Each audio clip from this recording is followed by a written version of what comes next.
y no se diga más grave de asesinato. A continuación nos acompaña el abogado Javier Cortina, que es del bufete jurídico Quijano Cortina de la Torre, que lleva el caso de Carmen Aristegui. Yo quisiera preguntarle aquí, a lo mejor el abogado lo va a tomar desde otra perspectiva. La libertad de expresión es un asunto de tribunales, es un derecho a opinar, es un derecho a informarse.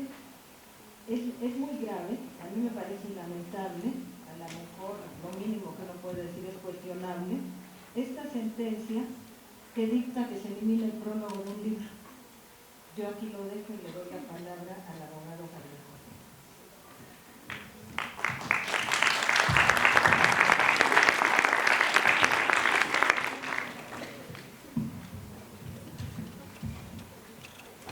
Muchas gracias. Buenas tardes ya. Yo veo mucha gente que está sentada ya en las escaleras y hay muchos lugares vacíos. Yo quisiera invitarlos a que se incorporen, si quieren, desde luego. También aprovecho el cambio para que algunos están así muy apoltronados y dormidos, despierten y se pongan un poco las pilas para poder escuchar con atención algo que creo que es del interés de todos, porque el tema no nada más es Carmen Aristegui.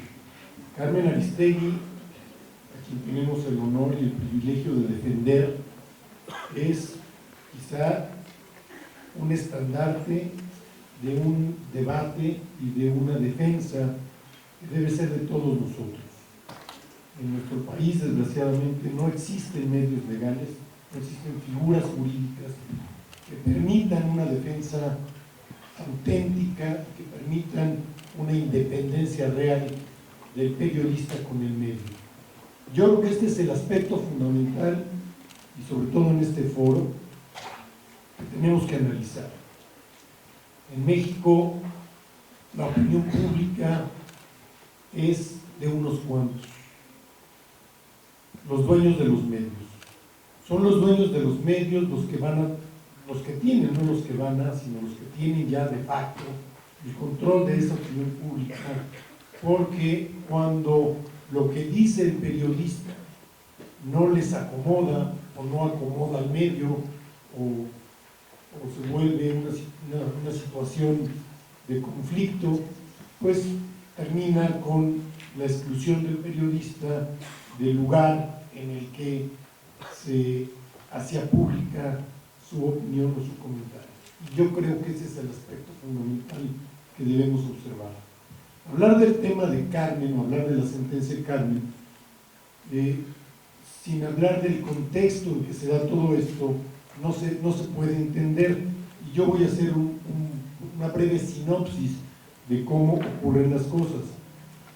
Muy rápidamente, les recuerdo que en el sexenio anterior, Carmen fue víctima de los mismos personajes políticos, cambiando al presidente de la República, de un suceso extraordinariamente similar al que enfrentamos ahora.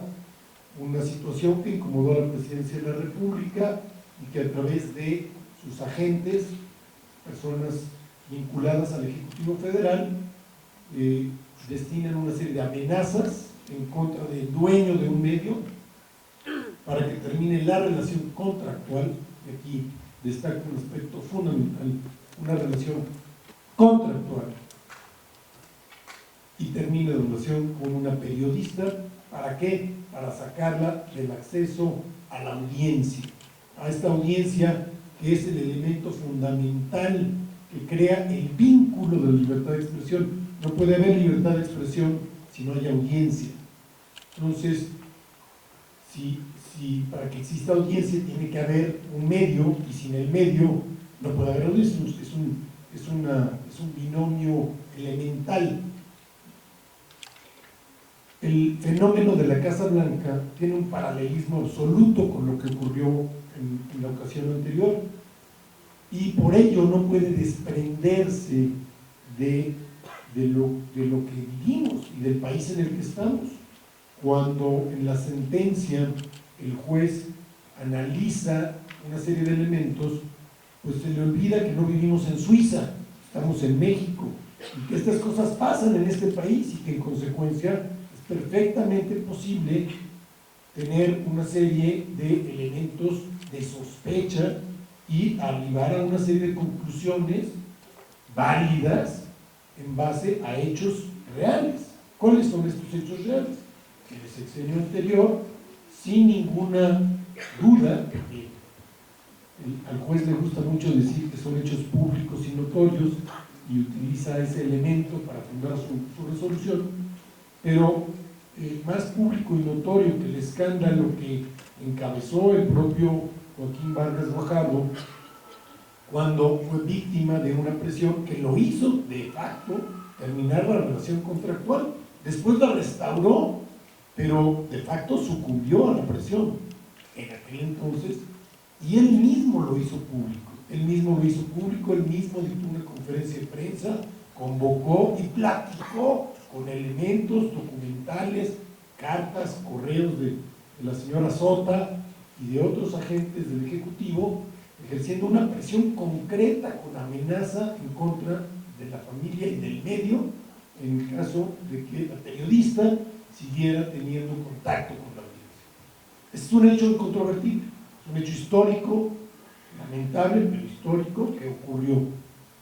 En consecuencia, ¿por qué no sería válido caer en la conclusión de que cuando casualmente, tiempo después, muy poco tiempo después de que se hace una publicación, se hace un reportaje sobre un elemento que afecta al presidente de la República, aprovechando un tema que no tiene nada que ver, que es otro aspecto que debe ser del conocimiento, de la atención de todos ustedes, que es el caso de México Leaks, que es un proyecto financiado por el Parlamento Europeo, en el que el gobierno de Holanda proporciona una serie de medios electrónicos, una computadora concretamente y un soporte económico, para que a través de un sistema encriptado cualquier persona pueda hacer del conocimiento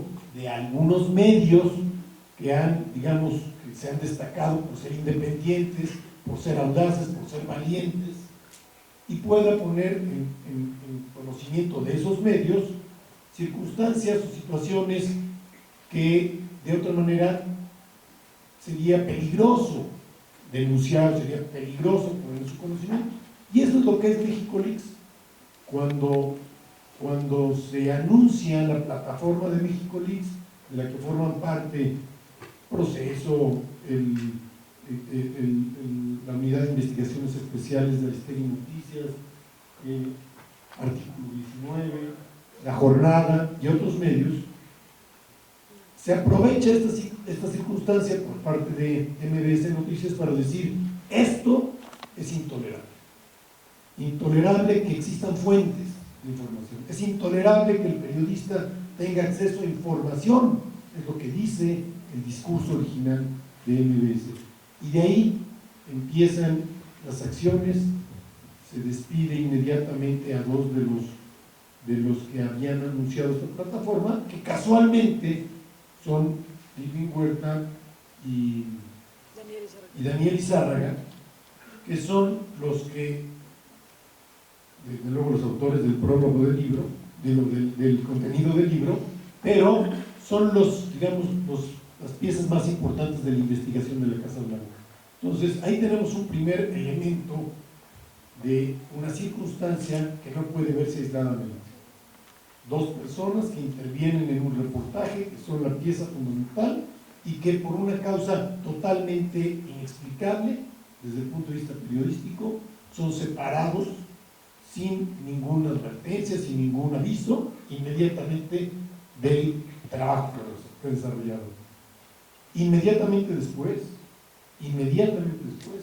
surge una iniciativa del medio a través de lo que se llama nuevos lineamientos editoriales que deberán regir a los periodistas de MBS. Estos lineamientos, cualquiera que los lea, no podrá ver más que un elemento de censura. Es decir, se crea una especie de comité editorial a través del cual, para poder publicar, para poder hacer cualquier información, habría que pasar por un filtro que podía calificar de positivo o negativo y decir sí o no a lo que sale en el medio. Absurdo, increíble. Ante la negativa de aceptar estos lineamientos viene la consecuencia de terminar la relación con la periodista, y este es uno de los aspectos fundamentales que hay que observar. La mula no era arisca, la hicieron. Carmen tenía un contrato a prueba de balas, un contrato ad hoc, un contrato por virtud del cual las dos partes, la periodista y el medio, pactaron que la relación no podía terminarse caprichosamente, solo podía terminarse por circunstancias específicas, por situaciones auténticas, previstas en el propio contrato, que contiene un código de ética, que contiene la designación de un mediador para el caso de un problema editorial, y en el que se establece precisamente el aspecto fundamental de que el dueño del medio, o el medio, no pueda terminar la relación con el periodista por una situación de algo que no le haya gustado al propio medio o a alguien que tenga relación con el medio. Y esto está previsto en el contrato, y tiene el contrato sus formas de resolver esa circunstancia a través de la designación de un tercero. En el momento era el doctor José Oldenburg, pero nunca se acude a esto, nunca se agotan las cuestiones previstas en el propio contrato, sino que sin aviso previo, en la nocturnidad de un domingo, previo a un lunes de puente como el que tendremos el próximo lunes, un fin de semana muy similar a este, se le notifica alrededor de las 8:30 de la noche que no se presente al día siguiente a trabajar en las instalaciones de MBC. Todo esto de manera inexplicable, inusitada, etc. Y este es el punto que debe preocuparnos, porque cuando nosotros iniciamos un procedimiento y decimos esto es un golpe a la libertad de expresión, este es un ataque frontal a la libertad de expresión, y planteamos una defensa novedosa en donde decimos este es un acto de Estado, nos topamos con un juez valiente, un juez de apellido Silva García, que admite la demanda, y la admite con una gran valentía y con un sustento fenomenal. El señor se mete a estudiar todos los precedentes en materia de derechos humanos de los convenios internacionales de los que México es parte, funda perfectamente la sentencia, y la sentencia vislumbra que el amparo debe concederse, que la protección constitucional debe brindarse a la periodista, precisamente porque no existe una figura jurídica concreta, una ley especial o un principio que proteja a un periodista de esa independencia indispensable que debe existir. El juez dicta la resolución y empieza la batalla judicial. Esta batalla judicial en donde evidentemente los medios, y no nada más los medios, sino digamos el poder fáctico, muchos empresarios, ven un tema terrible. La posibilidad de que un empresario, de que limitemos la obra a un concesionario de un servicio público, pueda ser considerado autoridad para efectos del amparo. Esto genera un paradigma y empiezan las presiones políticas, las presiones económicas, para que no se genere un precedente judicial indispensable, repito, indispensable en nuestro país. Y nos topamos con que presenta un recurso a la parte contraria, se va a un tribunal colegiado y el tribunal revierte la resolución, se pide la intervención de la Corte, y la Corte, desgraciadamente, con una serie de actitudes pusilánimes, porque no se puede llamar de otra forma, resuelve no atraer el caso, que era un caso que difícilmente podía tener mejores elementos de trascendencia e importancia que cualquier otro, que son los elementos para que la Corte intervenga en un asunto que, siendo de su competencia originaria, está destinado a tribunales inferiores. Y ahí empieza la batalla, y esta batalla es la que da origen no nada más a este juicio. Inmediatamente el medio, MBS, y digamos por conducto de señor Vargas, inicia un juicio federal ante el juez 14º de lo civil en el Distrito Federal. Es un tribunal que depende, digamos, de la Suprema Corte, no es un tribunal local, no depende del Tribunal Superior de Justicia. Inicia un juicio en el que lo que demanda es la declaración judicial de que la terminación que hizo del contrato con Carmen Aristegui fue legal. Entonces, imagínense ustedes cuál es el debate jurídico. El medio demanda a la periodista que lo que hizo ese medio lo hizo bien. Ergo, mientras no se dicte una sentencia, lo que está en discusión es si estuvo bien o estuvo mal. Pero quien inicia la controversia es el propio medio. Afortunadamente, para Carmen, nosotros, y no solo nosotros, muchas personas estamos involucradas en esto, pues la hemos apoyado y pues lo hacemos pro bono. Pero este es uno de los temas. ¿Qué pasa con alguien que no cuente con ese apoyo? ¿Qué pasa con alguien que no tenga el soporte de una defensa y que tenga que contratar y pagar y sufragar los gastos de una defensa? Ese solo hecho de poder ser demandado, y la pregunta que hacía la doctora Carola, ¿la libertad de expresión debe estar en los tribunales? Pues desde luego que no. La libertad de expresión no debiera estar en los tribunales. O sea, debería la propuesta de que exista un filtro previo.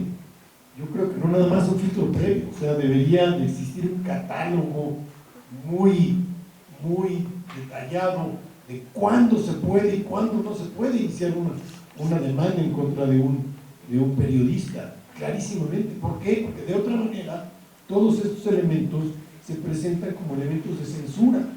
Yo he dicho varias veces, la censura nunca se presenta abiertamente, siempre se presenta disfrazada, siempre se presenta como un elemento diferente del que parece ser, ¿no? Y esta es una de las formas de censura.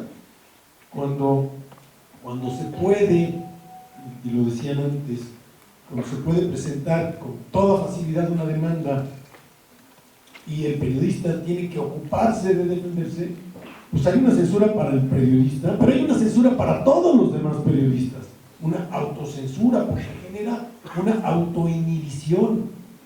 Mientras más demandas existan, mientras más proliferen este tipo de ataques, pues cada uno será más miedoso, no es que tenga más cuidado, el cuidado siempre se debe tener, la responsabilidad siempre debe existir, pero aún ejerciendo la responsabilidad y el cuidado, inhibe a decir las cosas, afecta la posibilidad de ser valiente, de exteriorizar aquello que necesita exteriorizarse.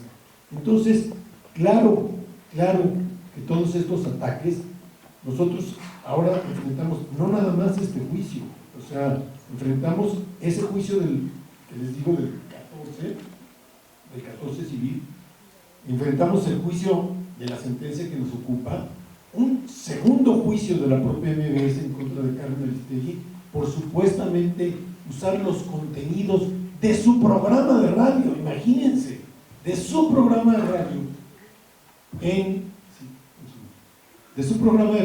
en su portal de internet, como si difundir esos contenidos y difundir esa información fuese algo indebido, como si estuviera prohibido, como si fuese materia de reserva. Eso también es censura.